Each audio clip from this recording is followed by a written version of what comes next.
प्रिय भक्तों, क्या आप जानते हैं कि जिस सूर्य की रोशनी से पूरी पृथ्वी जीवित है, वही सूरज भरी दोपहर में अचानक किसी खौफनाक साए के पीछे क्यों छिप जाता है और परिंदे रात समझकर अपने घोंसलों में क्यों लौटने लगते हैं। ब्रह्मांड के इस खौफनाक खेल को समझने के लिए आपको उस त्रिकोण को देखना होगा जहां पृथ्वी, चंद्रमा और सूर्य एक सीधी रेखा में आ खड़े होते हैं। सत्य तो यह है कि यह केवल एक छाया का खेल नहीं है, बल्कि ये वह पल है जब ब्रह्मांड की गुरुत्वाकर्षण शक्तियां आपस में टकराती हैं। मर्यादा देखिए, जब चंद्रमा घूमते हुए पृथ्वी और सूर्य के बिल्कुल बीच में आ जाता है, तब वह सूर्य की प्रचंड रोशनी को रोक लेता है। इसी घटना को हम सूर्य ग्रहण कहते हैं। उस समय आकाश में साक्षात काल का चक्र दिखाई देता है, जिसे वैज्ञानिक कोरोना कहते हैं। सूर्य के चारों ओर एक जलता हुआ सफेद घेरा। उस अंधेरे की मर्यादा देखिए, जो सूर्य ग्रहण के समय पृथ्वी के एक हिस्से पर छा जाता है। क्या कभी किसी ने इस पहेली को सुलझाने का प्रयत्न किया कि सूर्य से 400 गुना छोटा चंद्रमा इतने विशाल सूरज को पूरी तरह कैसे ढक लेता है? भक्तों, विचार कीजिए, यह ब्रह्मांड का वो गणित है जहां सूर्य की दूरी चंद्रमा से जितनी ज्यादा है, सूर्य का आकार भी चंद्रमा से उतना ही बड़ा है, जिसके कारण पृथ्वी से देखने पर दोनों का आकार एक जैसा लगता है। यही वह खौफनाक पल होता है जब दिन में भी रात का सन्नाटा पसर जाता है और तापमान अचानक कई डिग्री गिर जाता है। सत्य तो यह है कि चंद्र ग्रहण की कहानी इससे भी ज्यादा रहस्यमयी और डरावनी है। जब पृथ्वी घूमते हुए सूर्य और चंद्रमा के बीच में आ जाती है, तब वह सूरज की किरणों को चंद्रमा तक पहुंचने से रोक देती है। मर्यादा देखिए, पृथ्वी की छाया जब चंद्रमा पर पड़ती है तो वह काला नहीं होता, बल्कि साक्षात खून की तरह लाल हो जाता है, जिसे ब्लड मून कहा जाता है। क्या कभी किसी ने इस रहस्य को महसूस किया है कि सफेद चमकने वाला चांद अचानक इतना खौफनाक और लाल क्यों दिखने लगता है? यहाँ की फिछाओं में आज भी उस खगोलीय सच की गूंज है जो बताती है कि पृथ्वी का वायुमंडल सूरज की नीली रोशनी को बिखेर देता है और केवल लाल रोशनी ही चांद तक पहुंच पाती है। प्रिय भक्तों, असली रहस्य तो उस अदृश्य रेखा में छिपा है जिसे नोड्स कहा जाता है। क्या आप जानते हैं कि हर महीने चंद्रमा पृथ्वी के चक्कर लगाता है, फिर हर महीने ग्रहण क्यों नहीं लगता? और क्या है वह विशेष संकेत जो ग्रहण के समय जानवरों के व्यवहार में तब दिखाई देता है जब वे प्रकृति के इस खौफनाक बदलाव को मनुष्य से पहले भांप लेते हैं? यह केवल एक वैज्ञानिक घटना नहीं है, बल्कि उस परम नियंता की वो व्यवस्था है जो बताती है कि इस ब्रह्मांड में कुछ भी स्थायी नहीं है। यहाँ तक कि सूरज की रोशनी भी एक साए की मोहताज है। प्रिय भक्तों, क्या आप कल्पना कर सकते हैं कि जिस ग्रहण को विज्ञान केवल छाया का खेल मानता है, उसके पीछे अमरत्व की भूख और उस कटे हुए सिर का खौफनाक बदला छिपा है, जो हजारों सालों से सूरज और चांद को निगलने के लिए ब्रह्मांड में भटक रहा है? ब्रह्मांड के इस खौफनाक रहस्य की जड़ें उस समय से जुड़ हैं जब देवताओं और असुरों के बीच समुद्र मंथन हुआ था। सत्य तो यह है कि जब अमृत कलश निकला और भगवान विष्णु ने मोहिनी रूप धारण कर देवताओं को अमृत पिलाना शुरू किया, तब स्वरभानु नाम का एक चालाक असुर देवताओं का भेष बदलकर उनके बीच बैठ गया। मर्यादा देखिए, जैसे ही उस असुर ने अमृत की एक बूंद अपने गले के नीचे उतारी, साक्षात सूर्य और चंद्रमा ने उसकी चोरी पकड़ ली और भगवान विष्णु को इशारा कर दिया।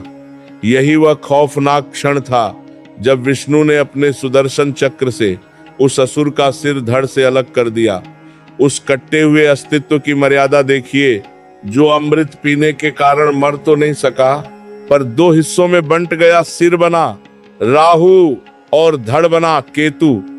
क्या कभी किसी ने इस पहेली को सुलझाने का प्रयत्न किया कि राहु और केतु आज भी सूर्य और चंद्रमा के पीछे क्यों पड़े रहते हैं? भक्तों, विचार कीजिए, अपनी मुखबिरी का बदला लेने के लिए राहु आज भी समय समय पर क्रोध में आकर सूर्य और चंद्रमा को अपने विशाल मुंह में भर लेता है, जिसे विज्ञान छाया कहता है। शास्त्र उसे राहु का वह खौफनाक प्रतिशोध मानते हैं जो कुछ पलों के लिए पूरी दुनिया में अंधेरा फैला देता है। सत्य तो यह है कि राहु के पास धड़ नहीं है, इसलिए वह जब सूर्य को निगलता है तो वह उसके गले से कटकर दोबारा बाहर निकल आता है। यही कारण है कि ग्रहण कभी स्थायी नहीं होता। क्या कभी किसी ने इस रहस्य को महसूस किया है कि ग्रहण के समय सूतक क्यों लगता है और क्यों कहा जाता है कि उस समय निकलने वाली किरणें नकारात्मक होती है? यहाँ के शास्त्रों में आज भी उस मंथन की गूंज है जो सिखाती है कि जब साक्षात अमृत की चोरी हुई थी तो उस ऊर्जा के टकराव ने ब्रह्मांड के इन दो सबसे बड़े प्रकाश पुंजों को भी दागदार कर दिया था। असली रहस्य तो उस केतु में छिपा है जो धड़ के रूप में मोक्ष और विनाश दोनों का प्रतीक है।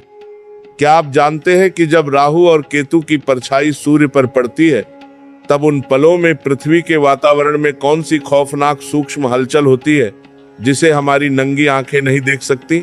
और क्या है वह विशेष संकेत जो ग्रहण के बाद गंगा स्नान और दान करने से जुड़ा है ताकि उस असुर के अशुभ प्रभाव को खत्म किया जा सके? यह केवल एक कहानी नहीं है बल्कि उस प्रतिशोध का जीवंत प्रमाण है जो हर साल आसमान में अपनी मौजूदगी दर्ज कराता है। क्या आप जानते हैं कि जब सूर्य ग्रहण के दौरान अंधेरा छाता है तो केवल रोशनी ही गायब नहीं होती बल्कि पृथ्वी का गुरुत्वाकर्षण और वायुमंडल एक ऐसी खौफनाक हलचल से गुजरता है जो भोजन को चहर और पानी को अशुद्ध बना सकता है। विज्ञान की गहराई में झांके तो ग्रहण के उन कुछ घंटों में पृथ्वी एक ऐसे एनर्जी वाइड यानी ऊर्जा के शून्य से गुजरती है जिसे समझना आम इंसान के बस की बात नहीं। सत्य तो यह है कि सूर्य की अल्ट्रावायलेट किरणें पृथ्वी के लिए एक प्राकृतिक सुरक्षा कवच और कीटाणुनाशक का काम करती हैं। मर्यादा देखिए, जैसे ही चंद्रमा सूर्य को ढकता है वह रक्षा कवच अचानक हट जाता है जिससे वातावरण में मौजूद सूक्ष्म बैक्टीरिया और वायरस हजारों गुना तेजी से पनपने लगते हैं। यही वह खौफनाक वैज्ञानिक सच है जिसके कारण हमारे पूर्वज ग्रहण के दौरान पका हुआ भोजन त्यागने की सलाह देते थे। उस गुरुत्वाकर्षण की मर्यादा देखिए जो सूर्य पृथ्वी और चंद्रमा के एक सीध में आने से पूरी तरह बदल जाता है। क्या कभी किसी ने इस पहेली को सुलझाने का प्रयत्न किया कि ग्रहण के समय समुद्र में उठने वाली लहरें इतनी हिंसक और डरावनी क्यों हो जाती हैं? भक्तों, विचार कीजिए। तीनों खगोलीय पिंडों का संयुक्त खिंचाव पृथ्वी की टेक्टोनिक प्लेट्स पर इतना दबाव डालता है कि कई बार ग्रहण के आसपास बड़े भूकंपों की आहट सुनाई देती है। यही वह क्षण होता है जब प्रकृति अपने सबसे अस्थिर रूप में होती है और एक अजीब सा भारीपन हर जीवित प्राणी महसूस करता है। सत्य तो यह है कि ग्रहण के दौरान विकिरण का स्तर इतना घातक हो जाता है कि वह सीधे हमारी कोशिकाओं के डीएनए को नुकसान पहुंचा सकता है। कहते हैं कि सूर्य के कोरोना से निकलने वाली एक्स-रे किरणें नंगी आंखों के रेटिना को पलक झपकते ही जलाकर राख कर सकती हैं। क्या कभी किसी ने इस रहस्य को महसूस किया है कि ग्रहण के समय पक्षी और जानवर अचानक चिल्लाना क्यों बंद कर देते हैं और एक रहस्यमयी सन्नाटा क्यों पसर जाता है? यहाँ के वातावरण में आज भी उस सूक्ष्म रेडियो एक्टिविटी की गूंज है जो बताती है कि ब्रह्मांड का संतुलन बिगड़ते ही जीवन पर संकट के बादल मंडराने लगते हैं। प्रिय भक्तों, असली रहस्य तो उस इलेक्ट्रोमैग्नेटिक फील्ड में छिपा है जो ग्रहण के समय डगमगा जाता है। क्या आप जानते हैं कि ग्रहण के दौरान मोबाइल सिग्नल और रेडियो तरंगों में अचानक गड़बड़ क्यों आने लगती है? और क्या है वो विशेष संकेत जो तुलसी के पत्तों में तब दिखाई देता है जब उन्हें भोजन में डाला जाता है ताकि ग्रहण के उस रेडिएशन को सोखा जा सके? ये केवल एक छाया का खेल नहीं है बल्कि उस कॉस्मिक प्रलय का एक छोटा सा ट्रेलर है जो सिखाता है कि हम एक ऐसी अदृश्य और खौफनाक ऊर्जा के घेरे में रह रहे हैं जिसका नियंत्रण हमारे हाथ में नहीं है। इतिहास के पन्नों में ग्रहण की ये खौफनाक घटनाएं केवल खगोलीय योग नहीं थीं, बल्कि उन्होंने साम्राज्यों के भाग्य को एक पल में पलट कर रख दिया था। सत्य तो यह है कि 28 मई 585 ईसा पूर्व को मेदिस और लीडियन साम्राज्य के बीच एक भीषण युद्ध चल रहा था। पिछले 5 वर्षों से हजारों सैनिकों का रक्त बह चुका था। मर्यादा देखिए, जैसे ही दोनों सेनाओं ने अंतिम प्रहार के लिए शस्त्र उठाए, आकाश में सूर्य को राहु ने निगल लिया। वह दृश्य इतना भयानक था कि युद्ध के मैदान में चीख पुकार मच गई। सैनिकों ने इसे देवताओं का क्रोध माना और जीती हुई बाटी छोड़कर हथियार डाल दिए। उसी क्षण एक खूनी युद्ध शांति समझौते में बदल गया। उस अशुभ संकेत की मर्यादा देखिए, जिसे प्राचीन काल में राजा अपनी मृत्यु का वारंट मानते थे। क्या कभी किसी ने इस पहेली को सुलझाने का प्रयत्न किया कि क्यों महान दार्शनिक थेल्स ने इस ग्रहण की भविष्यवाणी पहले ही कर दी थी, फिर भी लोग इसे प्रलय समझकर डर गए? भक्तों, विचार कीजिए, इतिहास गवाह है कि जब भी किसी बड़े राजा का पतन होने वाला होता था, आकाश में ग्रहण का साया मंडराने लगता था। चीन के प्राचीन इतिहास में तो 2 ज्योतिषी ही और हो को सिर्फ इसलिए मौत की सजा दे दी गई थी क्योंकि वे आने वाले ग्रहण की सूचना राजा को समय पर नहीं दे पाए थे और पूरा साम्राज्य खौफ में डूब गया था। सत्य तो यह है कि ग्रहण के इन्हीं खौफनाक पलों ने आधुनिक विज्ञान की भी नींव रखी। कहते हैं कि 1919 के सूर्य ग्रहण ने ही अल्बर्ट आइंस्टीन को रातों रात दुनिया का सबसे बड़ा वैज्ञानिक बना दिया था। उस ग्रहण के दौरान जब सितारों की रोशनी मुड़ती हुई दिखाई दी तो आइंस्टीन का रिलेटिविटी का सिद्धांत सच साबित हुआ। क्या कभी किसी ने इस रहस्य को महसूस किया है कि जो ग्रहण प्राचीन काल में मौत और विनाश का संदेश था, वही विज्ञान के लिए सत्य की कसौटी बन गया? यहाँ के इतिहास में आज भी उस काली दोपहर की गूंज है जो बताती है कि एक परछाई इंसानी सोच को बदलने की ताकत रखती है। असली रहस्य तो उस भविष्यवाणी में छिपा था जो ग्रहण के समय की गई थी। क्या आप जानते हैं कि मैं सभ्यता के लोग ग्रहण को सांप का सूरज को निगलना मानते थे और उस समय खौफनाक नरबली देते थे ताकि सूर्य वापस लौट आए? और क्या है वह विशेष संकेत जो इतिहास के हर बड़े युद्ध और प्रलय के समय लगे ग्रहणों में एक समान दिखाई देता है? ये केवल इतिहास की तारीखें नहीं है, बल्कि उस ब्रह्मांडीय शक्ति का डर है जिसने बड़े बड़े सिकंदरों के भी घुटने टिकवा दिए थे। सदियों से हमारे समाज में यह मान्यता रही है कि ग्रहण के दौरान गर्भवती महिलाओं को कमरे से बाहर नहीं निकलना चाहिए। सत्य तो यह है कि यह केवल कोई अंधविश्वास नहीं, बल्कि उस कॉस्मिक रेडिएशन और सूक्ष्म ऊर्जा के बदलाव का खौफनाक प्रभाव है जिसे विज्ञान भी पूरी तरह नकार नहीं पाता। मर्यादा देखिए, ग्रहण के समय सूर्य से निकलने वाली इलेक्ट्रोमैग्नेटिक लहरें इतनी अस्थिर हो जाती हैं कि वे संवेदनशील कोशिकाओं के विकास को बाधित कर सकती हैं। यही वह क्षण होता है जब प्रकृति अपने सबसे आक्रामक रूप में होती है और एक नन्ही सी जान के लिए वह ऊर्जा का असंतुलन जानलेवा साबित हो सकता है। उस सुरक्षा की मर्यादा देखिए जिसे हमारे बुजुर्गों ने नियम बना दिया। क्या कभी किसी ने इस पहेली को सुलझाने का प्रयत्न किया कि क्यों ग्रहण के समय गर्भवती महिलाओं को सुई, चाकू या किसी भी धारदार वस्तु को छूने से मना किया जाता है? भक्तों, विचार कीजिए, माना जाता है कि उस समय ब्रह्मांड की नकारात्मक ऊर्जा इन धातु की वस्तुओं के माध्यम से शरीर में प्रवेश कर सकती है, जिसका सीधा असर गर्भस्थ शिशु के अंगों की बनावट पर पड़ता है। यही वह खौफनाक डर है जिसके कारण आज भी हजारों परिवार ग्रहण के समय अपनी खिड़कियों को मोटे पर्दों से ढक देते हैं ताकि उस काली रोशनी का एक कतरा भी भीतर ना आ सके। सत्य तो यह बर्दों से बढ़ती है। नंबर के दार कोशिश करके लिए, नंबर के लिए 200 करके लिए, जंबर के लिए सत्य कोशिश करके लिए, नंबर के लिए कारना कोशिश करके लिए, नंबर के लिए कारना के लिए। है कि ग्रहण के दौरान तुलसी के पत्ते और कुश का उपयोग केवल धार्मिक नहीं बल्कि एक वैज्ञानिक सुरक्षा कवच है। कहते हैं कि तुलसी में रेडियोधर्मी किरणों को सोखने की अद्भुत क्षमता होती है। क्या कभी किसी ने इस रहस्य को महसूस किया है कि ग्रहण के समय गर्भवती महिलाओं के आसपास का तापमान अचानक ठंडा या भारी क्यों लगने लगता है?